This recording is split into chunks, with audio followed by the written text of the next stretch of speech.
Hi, everyone. I'm Nicole Boone. Welcome to Conversations with Nicole. Today, my guest is Mariann Carter of Carter Hears. Carter Hears is the team with heart. Now, Mariann is the owner and lead consultant for Carter Hears, South Carolina, again, based out of Fort Mill, South Carolina. It's an educational consulting group that focuses on children with hearing loss by supporting schools, professionals, and families with customized services. Now, Mariann, she has an extensive resume. She has more than 20 years of teaching experience at schools for the deaf, public schools, college level training programs, and educational leadership. Your resume is long. It's in the description, Mariann, but what an amazing job you are doing to help children who are deaf and have hearing loss. I can't wait to share your story, but welcome to Conversations with Nicole. Thank you. I am so excited to be here. It's a joy to have this time with you. And we're just really excited to talk about what we get to do on a daily basis, because it really is a joy. It is a joy, and you're making such a difference in the lives of so many students across the Carolinas. So first of all, talk about yourself, share your story, and how Carter Hears began. Well, thank you. That is a wonderful story. It's a story of my life, actually. I am the oldest of two children, and both of my parents are deaf. And I had a unique experience growing up because my mom was wearing hearing aids. My dad was wearing hearing aids. They both were profoundly deaf. So everything that they got was by wearing their hearing aids. And at that time, it was very popular to be aided and learn how to communicate using listening and speaking. And that's something my grandparents chose for them. Over time, I learned sign language. Both of my parents went to universities that used sign language, and they decided to use that with me also. So I had the privilege of growing up and signing and learning how to talk. That was important to them. A couple tidbits that were important. My grandmother wanted to make sure that I had a nice speaking voice and that I heard good speaking sounds. So she had my mom purchase a radio, and she tuned it into what is now National Public Radio. And my grandmother shared with my mom, hey, when it's downtime, turn this on so Mariann can hear it, so she has good speech. I grew up in Philadelphia, and most people don't know that from the way I talk, because I sound very much like somebody who's delivering the news, possibly like you. I love your voice. Oh, thank you. And so, but signing was also important too, because it really gave us a completely different aspect. Learning sign is not in the same syntax as the way we talk. And so the way we sign is different, and you don't have a word for word translation typically in American Sign Language. And so that was an intentional piece that my parents added to my life. And there are words that we can't translate from sign to talking. And there are some things that we say that we can't put easily into sign. It's a little bit different. But growing up was just a unique experience because I got to watch deaf and hard of hearing people navigate the world. And I learned how the world reacts to that. And so it was important for me to be a bridge and see how important it is that not only people like ourselves, but deaf people can interact with each other to be successful. Yeah, when I read your story that both of your parents were deaf, I couldn't believe it. As you know, full disclosure, we are friends now.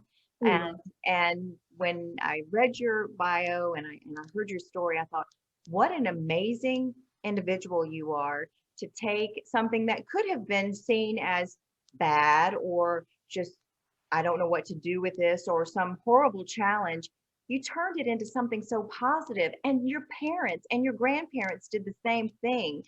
And now you're leaving a legacy behind now with so many other children that you are helping give them that same chance to do well in life that your parents gave you. So talk about your services and how you help children. Well, I really appreciate this opportunity. And speaking of my grandparents, I didn't get here by accident. So I'm going to share a little bit about my mom's story, because my mother, when they found out she had hearing loss, it was after a bout of mumps and scarlet fever. And my grandmother was very concerned because she wasn't reacting to her name. And my grandmother was an educator. And when she realized my mom was deaf, she wanted to do something different. So she left the country, like not the country of the United States, but the fields of North Dakota. And she went to school. And when she did that, she really learned that there are specific things that deaf and hard of hearing children need differently. And they need to have things approached differently. And there's a lot of different needs that those kids have when they attend school or when they interact socially, or how they take in the world and what to do with that information. And so after my mom passed away, and prior to that, I thought I wanted to be a lawyer, but I said, no. In high school, I went and worked in this deaf and hard of hearing class, and I just loved it so much. I gave up my dreams of being an attorney and went to be a teacher of the deaf. And I'm so glad that I did. My grandmother wrote a book about how to educate deaf and hard of hearing kids, but I did not know that until after my mom passed away and someone sent it to me. And so that has also changed kind of how I approach things. But at Carter Hears, we definitely have a full approach on how we want to make sure we address the student needs that are deaf and hard of hearing.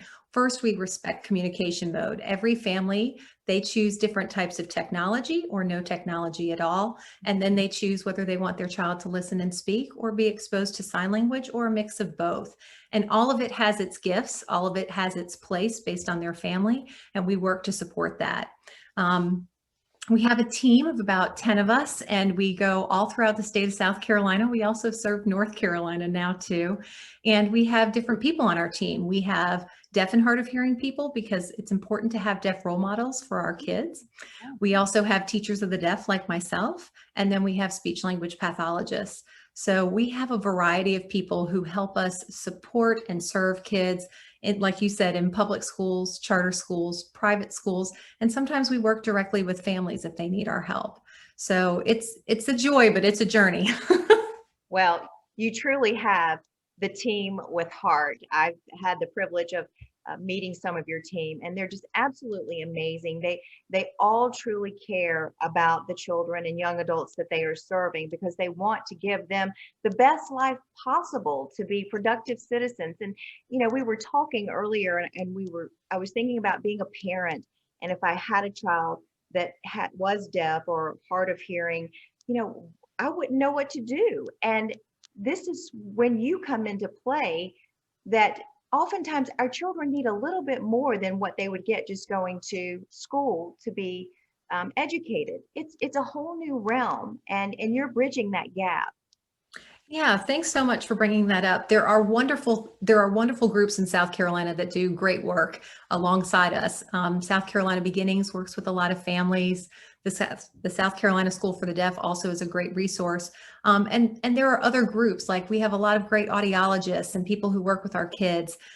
Schools do a great job, and of course we're in the schools as well, but outside of school, we do offer wonderful things for teachers, educators, parents, and most of all, students. We've been offering things for students to participate in as well. This past year, we did a nice ACT training for our students that we offered. We do an educator series so that parents and professionals can come together and learn about how to support their children or students in school. And then we also serve directly to them in the home if they need support as well. That's wonderful.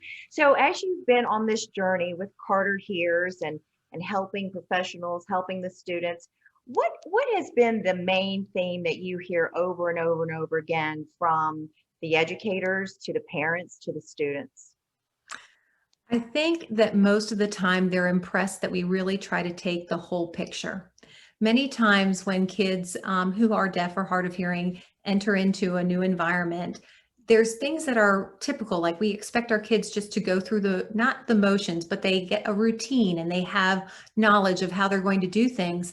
But really the approach needs to look different. A lot of our kids need to hear or see new vocabulary first before they walk into a new environment. They need to know how to apply that vocabulary. And a lot of times when we're teaching them how to communicate, it's very easy for me to teach them how to communicate with an adult. But a lot of our kids use slang, and they might not always keep eye contact, and they might do different things. And how do you teach the kids to navigate that? And most importantly now, especially this past year with COVID, it's been really important to teach them how to interact with their own personal technology and how to make that technology work for them everywhere else in the world. And also to train them the dangers of that technology too. So I think our biggest thing is that we really try to keep everybody's interests at the forefront, and then figure out how can we weave that together to make the student the most successful as possible. Yeah, it's very much a personal plan for each child that you serve, and certainly with the seminars giving people overall information that they can take and use as needed, if I got that correct. You did. Yeah, it's definitely something I always tell people. If you've met one deaf person, you've met one. You know, well, we're all different. So why would That's right. someone who has a hearing loss to just be the same for everyone as well? Do you have any special stories of anybody that you've helped along the way, that you've watched them grow, become successful? That has to be so rewarding to see someone come to you, get your services, get your help, and then do so well in life. That's what we want for all of our children. But if you've got a challenge, it has to just be so good to see that happen for them. Yeah, I have quite a few, and I will say it definitely takes a group of us, but I will tell you the number one star besides the student or the child themselves is their parents. They are the ones that have to live and breathe it in every moment, and they have a bird's eye view of everything that's going on. And so I really would say that I rely on them to help me understand something that I might not, or if I'm putting priority on something and they need to help me. I always say there's going to be times along our journey that we aren't going to like each other, but remember our goal is the same. And there's going to be times I'm going to want you to trust me, and there's going to be times I know I'm going to trust you. I will say that some of my very favorite success stories are the ones where I have seen the kids take on and own their deafness as if it's just part of them.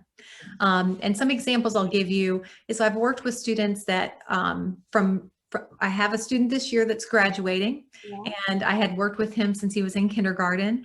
And it's a joy because everyone at Carter Hears almost has had an opportunity to be with this student, and he's going to walk across the stage next week. And there's a huge joy for us in that, because I think mom heard a lot of negativity regarding whether or not he could actually do it. And the truth of the matter was, it just was language, and it needed to be supported. And we just could work that through with them and give him opportunities that maybe looked a little bit different, but fit him perfectly. And it gave him the ability to find his way in the whole world. He's got an internship, he's moving forward. So there's wonderful things like that. My other favorites are the ones that have worked with wonderful therapists over time, and now they're graduating from college because I've been teaching a long time. and those are wonderful. But my favorite story is a student that I worked with. I had the luxury of only having him in high school, and then he went off to college. But then he actually came back and joined our team at Carter Hears, and he was a teacher of the deaf, and he was deaf himself. He wore implants, and that is one of my favorite stories because he's a treasure. Now he's in Austin, Texas, and married, and most of the kids I have are either moving on and having their families of their own, which is wonderful. But anytime there is success like that, whether it's a job, a trade, or college, and then they move on for other things, I'm just thrilled to see that everybody that we work with in the world, they're participating in that too. And I think ultimately that's what every parent really wants for their child, to be doing something that makes them happy in the world. 100%. Oh, I love that. That's so heartwarming. And it gives us all hope that no matter our circumstances, we can overcome it. We just might have to learn some new skills, but get in there and be a part of the game to do well in life. If anyone is watching right now that maybe has someone that they know that their child is hard of hearing, or is deaf, or want some help, talk about what they need to know. What they need to know first and foremost is everything is going to be all right. And I want you to ask as many questions as you need to get the answers that you're looking for. I think deep down, every parent knows what they want for their child. It's really looking for avenues on how to get it. I will always say that Carter Hears is always open to talking and answering questions. But the number one thing I would share with you is pick the language that you want your child to use, stick to it, and give them every resource to build that language, because language is the birthplace for all things. Meaning that if the child has good language, that will give them good grit and good ability to socialize in the world. It also gives them the ability to describe how things need to function, or if they're having difficulty. And it also gives them the ability to learn and receive information and express information. And that, I always remind parents, is the key to connection. Because no matter what, they might not be good at math, or they might have issues with something else, but you don't ever want to be disconnected from your child. And language is the key to keeping that connection. Yes, I love that so much. Well, Mariann, it's been a delight to be with you today and having you as a guest on Conversations with Nicole. I'm going to put you on the spot here. Can you actually sign Conversations with Nicole for me? So I can to a point. So I'll tell you a little tidbit. Okay. So Nicole, I just spelled your name. All right. You would be given a name sign, but a name sign is given to someone from a deaf person. So I cannot give you a name sign, but I will finger spell it. Okay. All right. Conversations. Okay. We're together. With Nicole. I love it. Thank you. I think I did know that was thank you. Mariann, you've just been a joy to be with. I'm so glad that I've had an opportunity to have you on my platform here to share what you do at Carter Hears. And more importantly, I feel blessed to have you as a friend in my life now. Thank you for what you're doing to make so many people's lives so much better. You are a rock star. Thank you so much. And it's a joy. It is absolutely humbling to call you friend, but it's also my favorite and absolute joy to be with all these wonderful people and share what we know with parents who have children who are deaf, or people who are deaf and hard of hearing that would like support also. So thanks for this wonderful opportunity. You are so welcome, my friend. And folks, that's going to do it for this edition of Conversations with Nicole. Until we see you again, we hope you have a great day.